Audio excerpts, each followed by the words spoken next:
Naam, mtazamaji wa Anuari TV, karibu tena kwa kipindi cha The Golden Boot, sehemu ambako tunakwenda kuangalia habari za kimichezo ndani na nje ya mipaka ya Tanzania. Jina langu ni Leopard John na nyuma ya kamera yupo Arafa Kaula ambaye ndiye kamera operator kwa siku ya leo, ambako tunakwenda kuangazia mara baada ya Bwana Ali Samata, Captain Diego, kuweza kutangaza kustaafu kuitumikia timu ya taifa ya Tanzania kwa siku ya jana. Ni kitu gani ambacho kinafuata mara baada ya nyota huyo anayepiga kunako klabu ya Le Havre ya huko nchini Ufaransa kuweza kuthibitisha kustaafu kwake soka katika upande wa kuitumikia timu ya taifa ya Tanzania. Bwana Ali Samata ni miongoni mwa wachezaji wenye ubora mkubwa kuwahi kutokea katika ardhi ya Tanzania. Ni miongoni mwa wachezaji wenye ubora mkubwa, rekodi nzuri, amepita katika timu mbalimbali ikiwemo TP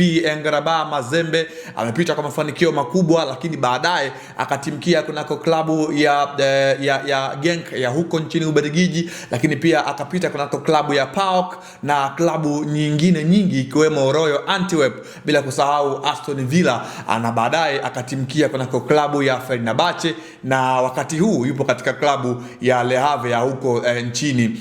Ufaransa. Amekuwa ni miongoni mwa wachezaji wenye msaada mkubwa na waliochangia mafanikio makubwa kwa timu ya taifa ya Tanzania kwa miaka ya hivi karibuni, kuanzia miaka ya 2012 hadi hivi sasa miaka ya 2020, kwa maana Bwana Ali Samata hadi ametangaza kustaafu kuitumikia timu ya taifa, ameiongoza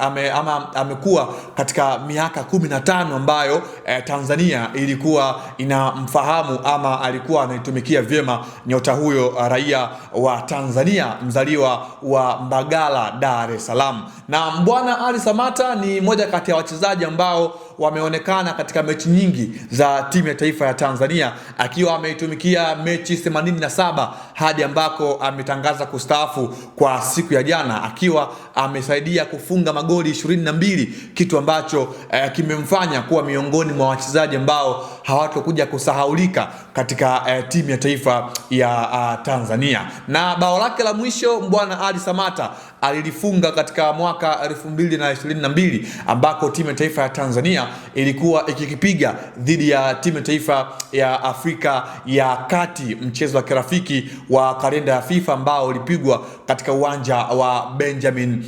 Mkapa. Lakini pia ni miongoni mwa wachezaji ambao wamesaidia Tanzania katika kushiriki kwenye AFCON mara 3 katika rekodi ya taifa hilo. Tukumbuke kwamba timu ya taifa ya Tanzania imeshiriki mashindano ya AFCON kunako mara 4, kwa maana misimu minne: mwaka 1980 nchini Nigeria, mwaka 2019, mwaka 2023, lakini pia mwaka 2025, ambazo ndizo zilikuwa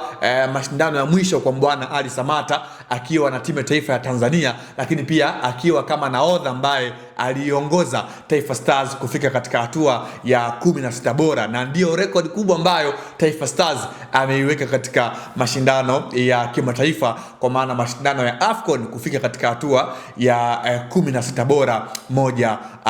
kwa moja. Bwana Ali Samata anatajwa kuwa miongoni mwa wachezaji ambao watakuwa kwenye kizazi bora cha mafanikio, hasa kwenye upande wa timu ya taifa ya Tanzania, sambamba na malejendi wengine wengi akiwemo Erasto Edward Nyoni, ambaye huyu ndiye nyota mwenye mechi nyingi kunako timu ya taifa ya Tanzania akiwa na mechi 108, huku akiwemo na Mrisho Arfan Ngasa ambaye ni miongoni mwa wafungaji bora wa muda wote kunako timu ya taifa ya Tanzania, ambaye hadi hivi sasa amefunga magoli 25 sambamba na Simon Msuva ambaye wamefanana naye magoli ya kufunga. Kwa hiyo Tanzania inakwenda kushuhudia ama inakwenda kupata pigo mara baada ya Bwana Ali Samata, Captain Diego Popa, kuweza kutangaza kustaafu soka katika kuitumikia timu ya taifa ya Tanzania. Mimi niseme tu kwamba